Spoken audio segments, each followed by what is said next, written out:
Yes, you read that title right. Now you can see why I was so excited about this week, can't you? Needless to say, the assertion that Equestria exists is a bold one, even by my standards, but I shall endeavour to defend the claim to the best of my ability, first by assessing the flaws in our current understanding of the word real, before using this knowledge, and the work of David Chalmers, to show how Equestria itself can be considered real. Fortunately, given the magnitude of this task, this week I shall have some help.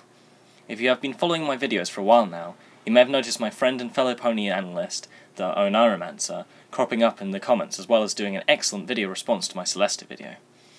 It gives me great pleasure to now welcome him to my channel for this video, so without any further ado, I will hand you over to him.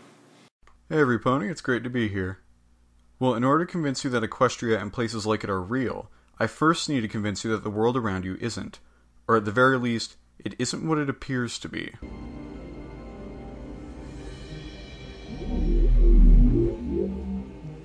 Have you ever had a dream, Neo, that you were so sure was real? What if you were unable to wake from that dream? How would you know the difference between the dream world and the real world? This can't be. Be what? Be real? Now, to do this, we will use a couple philosophical concepts and arguments. The first of which is Descartes' dream and wax arguments, and then simulacrum and hyperreality. Both the wax argument and dream argument can be summed up by a personal experience of mine. I am an avid lucid dreamer, and a side effect of that is sleep paralysis.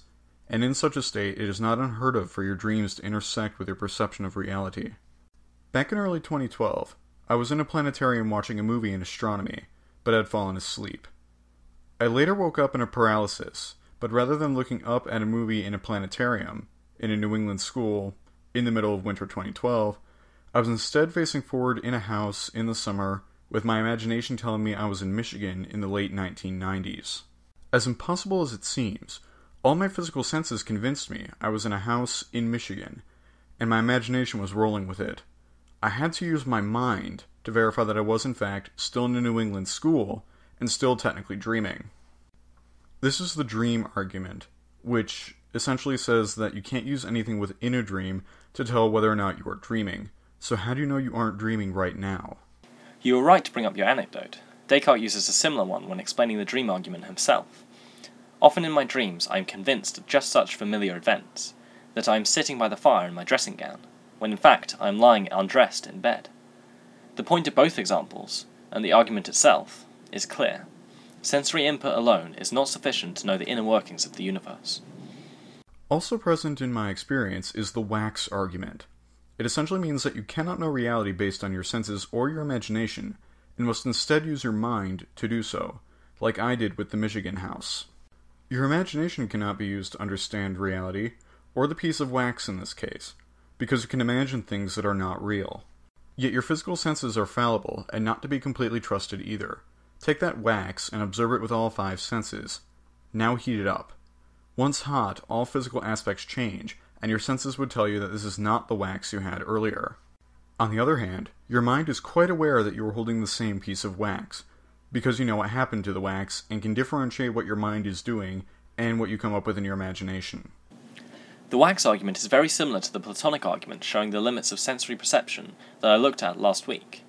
Check back to that video if you're curious. And now for something new, yet related. What if I told you that what you think is reality actually isn't reality, but rather what you think is reality is something your brain has constructed from your biases, beliefs, backgrounds, personality, and other factors, and compiles all this into something similar to a narrative. But this narrative is not reality, not really. What you actually call reality is really a simulacrum of reality, a hyper-reality. Even ponies on the show have more or less demonstrated this to an extent, believe it or not. 2 big examples are Bridal Gossip and Counterlot Wedding. Both Sakura and Cadence are demonized or let off the hook, and both sides use the exact same events and behaviors for their case. Hopefully I've gotten my point across. Sorry for the lack of pony references, but I must now hand it over to my colleague Nightsphere for a little more metaphysical magic. Take it away, my good sir. Thank you, Oneiromancer, for your in-depth look at the problems with sense perception. The time has now come to use what we've learned thus far in order to reach the astounding conclusion we asserted at the video's opening. To do this, I will have to use the theories of David Chalmers from his paper The Matrix as Metaphysics. The Oneiromancer has already demonstrated some of the issues raised by the Matrix film, but Chalmers' paper had a slightly different focus. Given that we do live in a matrix, he asked, does that make our world any less real? To answer this question, we have to look at what the matrix scenario actually claims about the world, and this is what Chalmers did, splitting each claim up into separate hypotheses, namely the creation hypothesis, the computational hypothesis, and the mind-body hypothesis. He writes, the creation hypothesis says, physical spacetime and its contents were created by beings outside physical spacetime. We cannot conclusively prove it is true. Well, Nightsphere, the fallibility of our senses means that we cannot rule out what Chalmers is saying, as our senses can't give us a clear answer. The Oneiromancer is, of course, correct. As we have seen from Descartes, nothing in the senses allows us to grasp the fundamental nature of reality. Significantly, though, if we did take this hypothesis as true, since we cannot rule it out, it is not a skeptical hypothesis, which is to say, if I believe it, it does not rule out most of my belief concerning the external world. I am still in England, I still feel nervous, and I'm still tired and eagerly looking forward to bed. It is just that this is underpinned by a creator of some kind, which caused these things to be. The thing's ontology itself, however, is unchanged by accepting this hypothesis. Chalmers continues, the computational hypothesis says, microphysical processes throughout spacetime are constituted by underlying computational processes, which is to say that quantum physics is not the basic level of reality. Instead, there is another layer, computation, with bits forming the basis of subatomic particles like quarks, electrons, and so on. The logic holds, and the argument cannot be fully denied once again, because of the limits of our sensory perception, as the Oneiromancer has demonstrated. Yay, I was right. This is also not a skeptical belief, since all we are mistaken about is the fact that computation is the fundamental layer governing reality, not quantum physics. This does not lead us to doubt the reality itself, just as quantum physics does not make us doubt macrocosmic Newtonian physics. Furthermore, this means that if a world was made of computations, it would not be any less real because of that. For example, the Matrix itself. Chalmers writes, the mind-body hypothesis says, my mind is, and has always been, constituted by processes outside physical spacetime, and receives its perceptual inputs from, and sends its outputs to, processes in physical spacetime. Differing slightly from the normal dualistic view, the division between soul and body is a literal one even during life in this metaphysical view. Again, because of the limits of our sensory perception, as the Oneiromancer has demonstrated, it cannot be ruled out, and again, it does not cause us to doubt most of our views on external reality. Yay, I'm still right. The combination of these three hypotheses is the metaphysical hypothesis, the claim of the Matrix. Chalmers writes, nothing about the metaphysical hypothesis is skeptical. The metaphysical hypothesis here tells us about the processes underlying our ordinary reality, but it does not entail that this reality does not exist. We still have bodies, and there are still chairs and tables. It's just that the fundamental nature is a bit different from what we had thought. In this manner, the metaphysical hypothesis is analogous to a physical hypothesis, such as one involving quantum mechanics. Both the physical hypothesis and the metaphysical hypothesis tell us about the processes underlying chairs. They do not entail that there are no chairs. Rather, they tell us what the chairs are really like. The result is a complex picture of the fundamental nature of reality.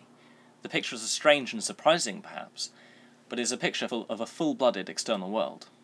If we are in a matrix, this is simply the way that the world is. If this is true, then it's probably best we stay in it than try to wake up. The narrative I mentioned earlier is like a blue pill. You need to have a shot at understanding reality at all. Taking the metaphorical red pill would be very alien and perhaps existentially suicidal. Exactly, Oneiromancer. Due to the limits of our sensory experience, we will not be able to prove metaphysical truth one way or the other. In the end, it matters not what the fundamental nature of reality is, as either way it means our lives and universe are still very real. However, as interesting as this is, what does it have to do with ponies? Why am I always saying that? Regardless, I think you are going to like the answer. Essentially, what Chalmers has proved is that a simulated reality, even one in which the minds of its inhabitants are external to the world, can and does constitute, in his words, a full-blooded external world. Thus, if someone were to create a simulated reality based on Equestria, even one in which, say, players' minds operated their pony bodies from outside the system, then that simulation would constitute a true reality. This means Legends of Equestria, when it is completed, will be a real world in the truest meaning of the word, because as we have seen, a world based on computations is no less real than one that is not, and thus, Equestria is real. Thank you for watching my most ambitious video yet, and a huge thank you to my guest for this week, the Oneiromancer. His input is always valuable, and without him this video would not have been possible. You really should watch his other videos as well while you're at it. They are very good, and far more concise than my own. Now you've seen our argument, let us know what you think in the comments, and one or other of us will answer. Also, check out the posting of this on MLP Analysis subreddit for more discussion. Until next time, this is Nightsphere the Gnostic And the Oneiromancer. signing out. Goodbye.